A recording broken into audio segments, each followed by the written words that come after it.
तार कौन जोड़ता है? गुरु ही जोड़ता है। अब किन किन को अपना तार जोड़ना है, सब ताली की सेवा देते हुए। और गुरु कौन है? स्वयं बाबा महाकाल। आइए पुनः ताली की सेवा देते हुए मेरा जय हो।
नहीं होती हैं। जब तू जिद करती हैं तो उसके लिए हम हिमालय में जाकर उस अमर कथा का आनंद प्राप्त करें। और आज हम सब जो सुन रहे हैं ना कथा, ये भगवान भोलेनाथ की हमारे ऊपर विशेष कृपा है। पहले जब कोई सत्संग होता था तो भगवान भोलेनाथ ने क्या किया, क्योंकि किसी दुष्ट व्यक्ति को, किसी दुराचारी को, किसी पापी को श्रीमद् भागवत कथा, भगवान की कथा, ये तो वो आके भी बैठ जाएगा तो वो चला जाएगा। क्योंकि रामचरितमानस में बताया है, तुलसी पिछले पाप से हरि चर्चा ना सुहाय। या तो उठ के चले जावे या फिर उसको नींद लग जावे।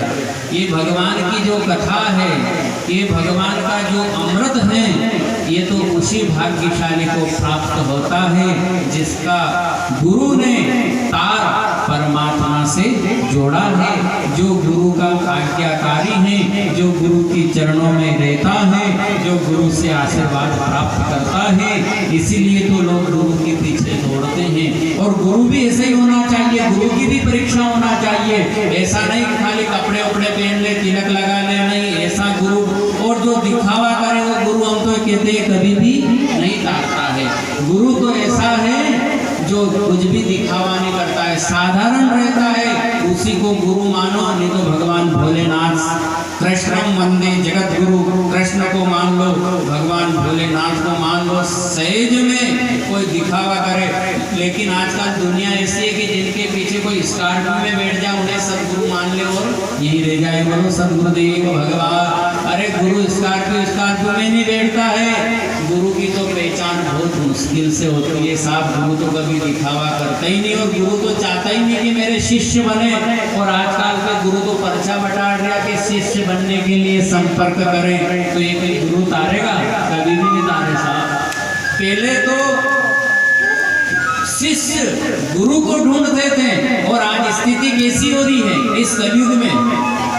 शिष्य नहीं ढूंढ रहे, गुरु स्वयं शिष्य को ढूंढ रहे हैं। मंच से अनाउंस हो रहा है, किसी को गुरु नाम लेना हो तो गुरु जी से आके संपर्क करें। बंधु हम ये कहते हैं, जहाँ इस प्रकार का कोई मंच से संचालन हो रहा हो, मान लेना इस गुरु में कोई ये तो थोड़ा बहुत दिखावा है, वो गुरु आपको तार ही नहीं सकेगा। क्योंकि जिसके मिलने के लिए लाइनें लग रही, भीड़ लग रही, जिनके लिए वीआईपी गेट बन रहे हैं, वो गुरु आपको क्या तारेगा?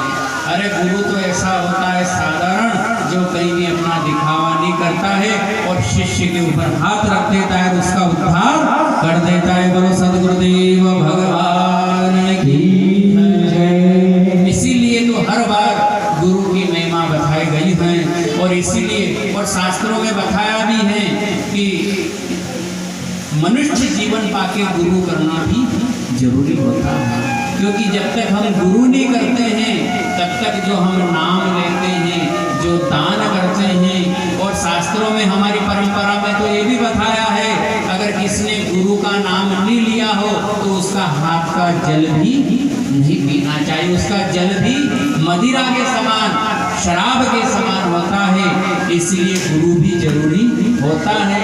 अगर आपके गुरु नहीं हो तो जहाँ भी आपका मन माने उसको गुरु बना लो, और नहीं तो भगवान शंकर को गुरु पूर्णिमा के दिन नारियल चढ़ाओ, भोग दे लो कि आप ही मेरे गुरु है। बोलो महाकाल महाराज की जय। तो भगवान भोलेनाथ माँ पार्वती को ऐसी जगह ले जा रहे हैं, गुप्त जगह। ये कथा पहले होती थी ना तो गुप्त होती थी, इस कथा को कोई नहीं सुन ले, क्योंकि जो सुन लेता था वो अजर अमर हो जाता था। और भगवान तो यही चाहते हैं, पुनरपि मरणम, फिर जन्म हो फिर मृत्यु हो। वो तो कोई ऐसा बिरला होता है जिसको कहीं सदगुरु मिल जाता है, फिर वो अपना इस मानव तन को साधन धाम मोक्ष कर द्वारा फिर वो परमात्मा के यहाँ जाके वो द्वार खोल लेता है। बोलिए द्वारिकाधीश भगवान की जय। तो भगवान भोलेनाथ ने कहा कि देवी, उसके लिए तो हम अपने को क्या करना पड़ेगा? गुप्त जगह चलना पड़ेगा। तो माँ पार्वती और भगवान भोलेनाथ कहा कि मैं तेरे को अमर कथा सुनाऊंगा और तू उसको सुनना, लेकिन देख जब मैं कथा करूं तो तू सो मत जाना, और जब जब भी मैं भगवान की कथा करूं तो तू क्या जय जयकार करते रहना। और आज भी परंपराएं लोग जय जयकार करते हैं, तालियां बजाते हैं, ये क्या है? ये बाबा भोलेनाथ का ही संकेत है। तो माँ पार्वती से कहा कि देख अपन दो ही जना सुनेगा भगवान की कथा, और जब मैं कथा कहूँ तो तू सो मत जाना, अगर तू सो जाएगी तो फिर अमर नहीं हो पाएगी। पार्वती ने कहा कि तो जीत कर रखी थी नहीं साहब उसने तो कि साड़ी आग अभी। इसी प्रकार पार्वती ने की भी जीत थी कि जिस प्रकार आप अमर हैं इसी प्रकार मैं भी अमर होना चाहती हूँ। तो भगवान भोलेनाथ ने कहा ठीक है, तो गया और भगवान भोलेनाथ ने त्रिशूल गाड़ दिया और डमरू बजाया। भोलेनाथ ने क्या बजाया? क्योंकि डमरू बजाया भगवान भोलेनाथ ने, और डमरू बजाने का अर्थ यह है कि यहाँ पर कोई भी पशु पक्षी सब उड़ जाए, है ना। इसलिए डमरू बजाया, फिर ताली बजाई और फिर एक प्रकार का जय जयकार किया, और फिर भगवान भोलेनाथ ने भगवान की कथा चालू आरंभ करी। उसके पहले वही जो इसमें रस है, क्या रस है इसमें? मीठे रस से भरी ओरी राधा रानी लागे। जय हो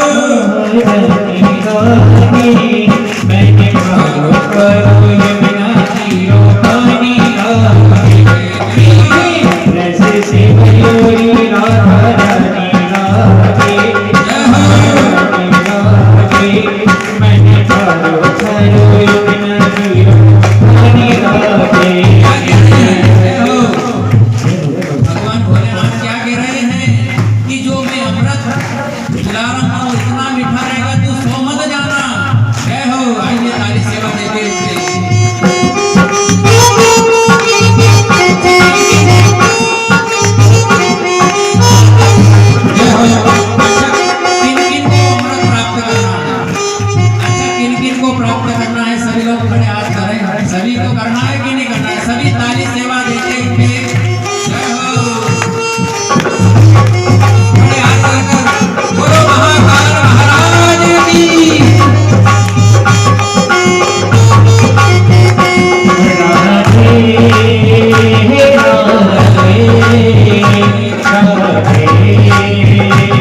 रे